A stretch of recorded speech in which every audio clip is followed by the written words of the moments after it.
اعوذ باللہ من الشیطان الرجیم بسم اللہ الرحمن الرحیم۔ سورہ انبیاء کی جو یہ آخری آیات ہیں ان میں بعض بہت اہم مضامین آئے ہیں۔ ہم جس آیت پر سے گزر چکے ہیں لا یحزنہم الفزع الاکبر، اللہ تعالیٰ کے جو نیک بندے ہوں گے انہیں جو قیامت کا زلزلہ آنے والا ہے، جس سے کہ اگلی صورت شروع ہو رہی ہے جس کے تذکرے سے کہ یا ایھا الناس اتقوا ربکم ان زلزلۃ الساعۃ شیء عظیم، اللہ تعالیٰ انہیں محفوظ رکھے گا اس فزع اکبر کے اثرات سے۔ لا یحزنہم الفزع الاکبر، احادیث سے یہ معلوم ہوتا ہے کہ صورتحال کچھ ایسی پیش آنے والی ہے کہ ابھی وہ ملاحم کا دور جس میں کہ کافی سختیاں آئیں گی مسلمانوں پر، خصوصاً عالم عرب میں، اور جو بھی عیسائیوں اور یہودیوں کا گٹھ جوڑ جو ہے اس کے خلاف مسلمانوں کو جو قتال کرنا ہے، جنگ کرنی ہے، اس میں کئی مراحل آئیں گے جس میں بہت نقصان ہوگا مسلمانوں کا بھی، پھر بالآخر اللہ تعالیٰ فتح دے گا۔ حضرت مسیح علیہ السلام کے ذریعے سے ایک آسمانی مدد ملے گی، معجزانہ مدد ملے گی اللہ تعالیٰ کی طرف سے، لیکن زمینی سطح پر بھی عام جو اسباب ہیں، عادی اسباب دنیا کے، اس کے حوالے سے عرب میں ایک مجدد جو ہے وہ ظاہر ہوں گے، حضرت مہدی، اور ادھر جو مشرقی علاقہ ہے خراسان کا، جس میں میرے اندازے کے مطابق پاکستان کا علاقہ بھی شامل ہے اور افغانستان ہے، یہاں اس سے پہلے ہی وہ حکومت قائم ہو چکی ہوگی کہ جس سے پھر مدد جائے گی حضرت عیسیٰ علیہ السلام کے ساتھ اور حضرت مہدی کے ساتھ ہو کر پھر وہ اس اتحاد، عیسائی یہودی اتحاد کا مقابلہ کریں گے۔ اس کے بعد یہ ہے کہ پھر آخری مرحلہ آئے گا یاجوج اور ماجوج کے حملے کا، اور پھر پوری دنیا میں اسلام کا بول بالا ہو جائے گا، دین حق کا غلبہ ہوگا،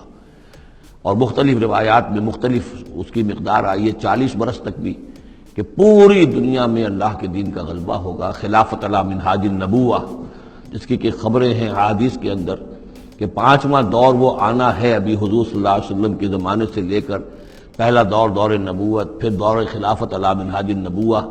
پھر ظالم ملوکیت کا دور، پھر غلامی والی ملوکیت کا دور، اور پھر خلافت علی منہاج النبوہ کا دور۔ اور اب جب یہ خلافت آئے گی تو پھر یہ کل روئے ارضی پر ہوگی، گلوبل ہوگی۔ لا یبقى علی ظہر الارض بیت وبر ولا بدر الا ادخلہ اللہ کلمۃ الاسلام، کوئی گھر اور خیمہ ایسا نہیں رہے گا دنیا میں پورے روئے ارضی پر جس میں کلمہ اسلام داخل نہ ہو جائے۔ اور یہ جو فرمایا حضور نے کہ ان اللہ زوالی الارض، اللہ نے میرے لیے زمین کو لپیٹ کر اور سکیڑ کر مجھے پوری زمین دکھا دی، فرائے تو مشارقہا و مغاربہا، میں نے زمین کے سارے مشرق دیکھ لیے، سارے مغرب دیکھ لیے۔ وَإِنَّ أُمَّتِي سَيَبْلُغُ مُلْكُهَا مَا ذُوِّيَ لِي مِنْهَا، میری امت کی حکومت ان تمام علاقوں پر قائم ہو کر رہے گی جو مجھے زمین کو سکیڑ کر دکھا دیے گئے۔ تو یہ ایک دور آنا ہے، اس میں کسی شک و شبے کی گنجائش نہیں ہے، اگرچہ میں یہ نہیں کہہ سکتا کہ ابھی اس میں کتنی تاخیر ہے، یہ مختلف مراحل کب شروع ہوں گے، ٹائم ٹیبل نہیں دے سکتے، لیکن یہ کہ تقریباً یوں سمجھیے کہ قرآن مجید کے بین السطور سے اور احادیث نبویہ میں جو صراحت کے ساتھ خبریں آئی ہیں اس کی بنا پر یہ ہونا ہے۔ لیکن اس کے بعد جو قیامت آنی ہے، قیامت سے پہلے ایک مرحلہ ایسا آئے گا کہ جب یہ ایک ایسی ہوا چلے گی کہ جس کی بنا پر تمام اہل ایمان بڑی ہی آسانی کے ساتھ اور بڑے ہی اطمینان کے ساتھ ان کی روحیں اللہ تعالیٰ قبض کر لے گا اور ان پر موت واقع ہو جائے گی۔ پھر دنیا میں سوائے شریروں کے اور بدماشوں کے اور فساق و فجار کے کوئی نہیں رہے گا، تو پھر ان پر قیامت قائم ہوگی، اور ان کے لیے پھر یہ فزع الاکبر بھی ہے جس کا ذکر ہو رہا ہے یا سورہ انبیاء کے آخر میں، اور انہی کے لیے وہ زلزلۃ الساعہ ہے کہ جس کو کہ اس وقت لوگ جو ہے وہ دیکھیں گے، وہ ساری جو بھی سختیاں ہیں قیامت کی وہ ان کو برداشت کرنی ہے۔ اللہ اپنے نیک بندوں کو اس سے پہلے ہی ایک ایسی ہوا بھیج کر کے جس سے جس کے دل میں بھی ایمان ہوگا اس کی بڑی اطمینان اور سکون کے ساتھ اس کی موت واقع ہو جائے گی۔ اللہ تعالیٰ ان کو اس فزع اکبر سے اور زلزلہ عظیم سے بچا لے گا۔ اس کی صریح خبریں موجود ہیں احادیث نبویہ میں۔ لا یحزنہم الفزع الاکبر، انہیں نہیں ستائے گا وہ فزع اکبر، بڑی گھبراہٹ کا وقت جو آنے والا ہے۔ وتتلقاہم الملائکۃ، اور ان سے ملاقات کریں گے، لینے آئیں گے انہیں فرشتے، ان کا استقبال کریں گے۔ ھذا یومکم الذی کنتم توعدون، یہ ہے آپ کا وہ دن جس کا آپ سے وعدہ کیا جاتا تھا۔ اس کے بعد جو کچھ ہوگا، یوم نطوی السماء کطی السجل للکتب، جس دن کہ ہم آسمان کو ایسے لپیٹ لیں گے جیسے کہ کتاب کا تومار، سکرولز جو ہوتے ہیں وہ لپیٹ لیے جاتے ہیں۔ یہاں سماوات نہیں ہے، سما ہے۔ معلوم ہوتا ہے کہ یہی جو ہماری زمین کے قریب ترین جو آسمان ہوگا، اسی علاقے کے اندر در حقیقت یہ سارا جو ہے واقع ہوگا۔ اسی میں سورج بھی ہے، چاند بھی ہے، جمع الشمس والقمر، اسی کے اندر یہ جو بھی کرے ہیں یہ ٹکرائیں گے۔ یہ سارا جو زلزلۃ الساعۃ شیء عظیم جو ہے یہ اسی سولر سسٹم کے اندر ہونے والا ہے۔ جبکہ ہم آسمان کو یوم نطوی السماء کطی سجل للکتب، تو ہم اس کو لپیٹ دیں گے اس آسمان کو کہ جیسے کہ کتاب کا تومار جو ہے اور کتاب کا اسکرول لپیٹ دیا جاتا ہے۔ کما بدانا اول خلق نعیدہ، جیسے کہ ہم نے پیدا کیا تھا اسے پہلی مرتبہ، اسی طریقے سے پھر اعادہ کریں گے، اس کا دوہرا دیں گے اس کو۔ وعدن علینا، یعنی یہ کہ جیسے کہ آپ کو معلوم ہے theory of the expanding universe, کہ ہر یہ جو کائنات ہے پھیل رہی ہے یوں اس طریقے سے چکر کھاتے ہوئے، ہر شے، ہر گلیکسی اسے چکر کھاتے ہوئے پھیلتی چلی جا رہی ہے۔ اسی طریقے سے یہ الٹ کر جیسے فنر ہوتا ہے وہ واپس آتا ہے جب، تو پھر اسی طریقے سے چکر کھاتے ہوئے وہ پھر آ کر جم جاتا ہے ایک جگہ پر۔ یوم نطوی السماء کطی السجل للکتب کما بدانا اول خلق نعید وعدا علینا، یہ ہم پر وعدہ ہے۔ انا کنا فاعلین، ہم یقیناً یہ کر کے رہیں گے۔ وَلَقَدْ كَتَبْنَا فِي الزَّبُورِ مِن بَعْدِ الذِّكْرِ، اور ہم نے لکھ دیا تھا زبور میں نصیحت کے بعد، ان الارض یرثها عبادی الصالحون، کہ ہماری اس زمین کے وارث ہوں گے ہمارے نیک بندے۔ اسی زمین کو جیسا کہ میں نے کہا جنت بنا دیا جائے گا، اور ابتدائی جو ہے نزل جو ہے ان کے لیے ابتدائی جنت وہ اسی زمین پر فراہم کی جائے گی۔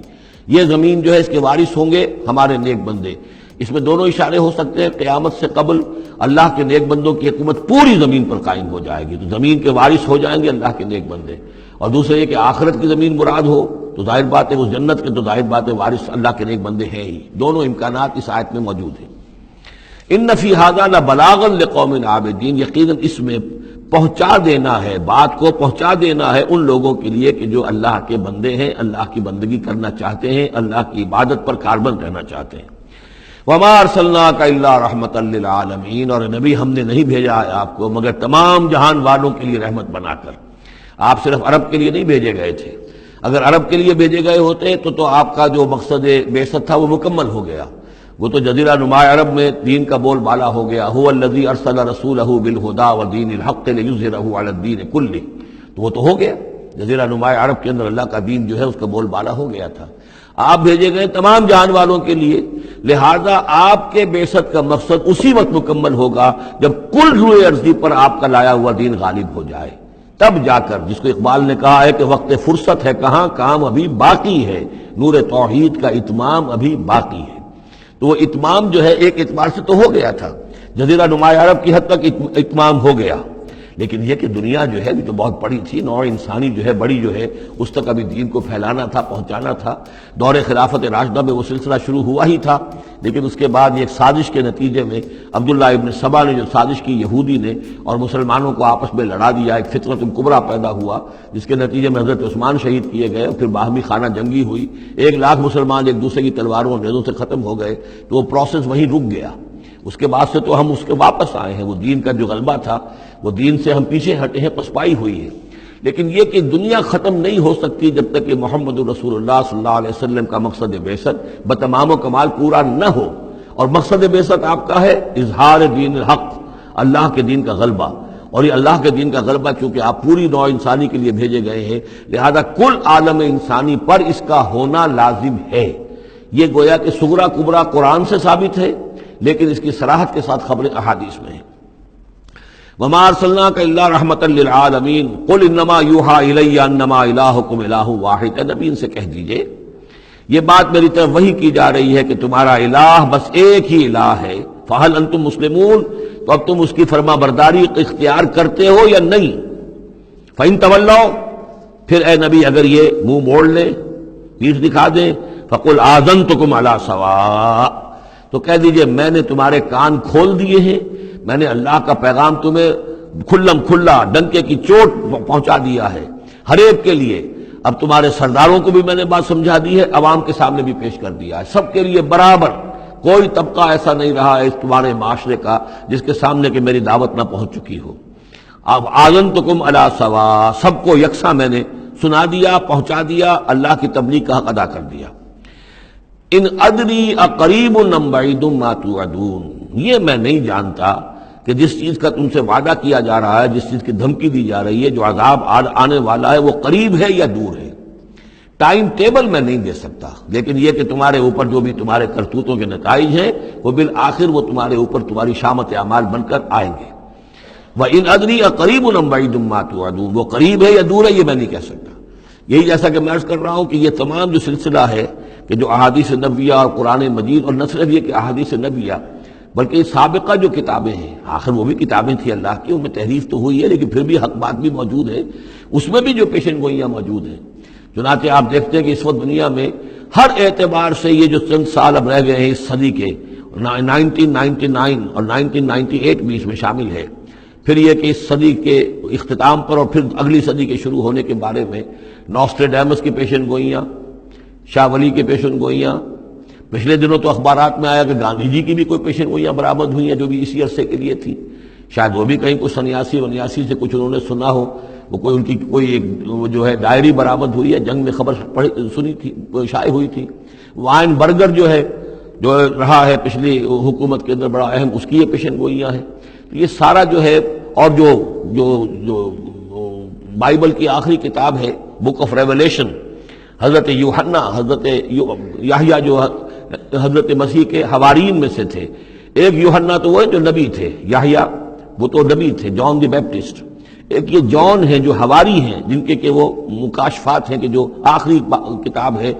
بائبل کی، اور یہ احادیث نبویہ ہیں کہ جن میں کتاب الملاحم اور کتاب و آثار الساعہ وغیرہ ہیں، کتاب الفتن، تو ان سب سے معلوم ہوتا ہے کہ یہ چیزیں اب آنے والی ہیں اور معاملہ زیادہ دور نہیں رہا ہے، لیکن کتنا قریب ہے یہ بھی ہم نہیں کہہ سکتے۔ وَإِنْ أَدْرِي أَقَرِيبٌ أَمْ بَعِيدٌ مَا تُوعَدُونَ إِنَّهُ يَعْلَمُ الْجَهْرَ مِنَ الْقَوْلِ وَيَعْلَمُ مَا تَكْتُمُونَ، یقیناً اللہ تعالیٰ جانتا ہے کھلی بات کو بھی جو بلند آواز سے کہی جاتی ہے، اور وہ تو اس کو بھی جانتا ہے جسے تم چھپاتے ہو اپنے دلوں کے اندر۔ وَإِنْ أَدْرِي لَعَلَّهُ فِتْنَةٌ لَكُمْ وَمَتَاعٌ إِلَىٰ حِينٍ، اور میں نہیں جانتا، میں نہیں کہہ سکتا، ہو سکتا ہے کہ ابھی اس تاخیر میں تمہارے لیے کوئی آزمائش ہو، اللہ تمہیں ابھی اور fresh lease of existence grant کر دے، تاکہ یہ کہ تمہیں ایک کچھ عرصے کے لیے اس دنیا میں رہنے کا اور بسنے کا اور فائدہ اٹھا لینے کا موقع مل جائے، لیکن بالآخر ہونا وہ ہے جو میں بتا رہا ہوں، اس کے اندر کوئی شک نہیں ہے، وہ شدنی عمل ہے۔ قال رب احکم بالحق، کہا نبی نے، رسول نے صلی اللہ علیہ وسلم، پروردگار اب حق کے ساتھ فیصلہ فرما دے۔ یعنی یہ کہ نبی اکرم صلی اللہ علیہ وسلم کا بھی دیکھیے، جیسے میں نے بار بار کہا ہے کہ آخر یہ اتنا طویل ہو گیا تھا رد و قضا کا مسئلہ کہ آپ کی طبیعت کے اندر بھی اب بات یہ آ رہی تھی کہ پروردگار اب فیصلہ سنا دے۔ قال رب احکم بالحق، پروردگار اب حق کے ساتھ فیصلہ سنا دے۔ وربنا الرحمن المستعان علی ما تصفون، اور یقیناً اب ان کی طرف خطاب کر کے، ہم تو جس سے مدد طلب کر رہے ہیں وہ ہمارا رب ہے رحمان، ہم اپنے رب سے رحمان سے جو مستعان ہے، جس سے کہ مدد طلب کی جاتی ہے، ہم طلب کر رہے ہیں ان تمام چیزوں کے خلاف جو تم کہہ رہے ہو، جو تمہاری باتیں ہیں، جو تم نے جو اعتراضات کیے ہیں، جو تم نے مجھے زج کیا ہوا ہے، ان سب کا مقابلہ میرے پاس تو یہ ہے کہ میں اپنے پروردگار سے ہی مدد طلب کر رہا ہوں۔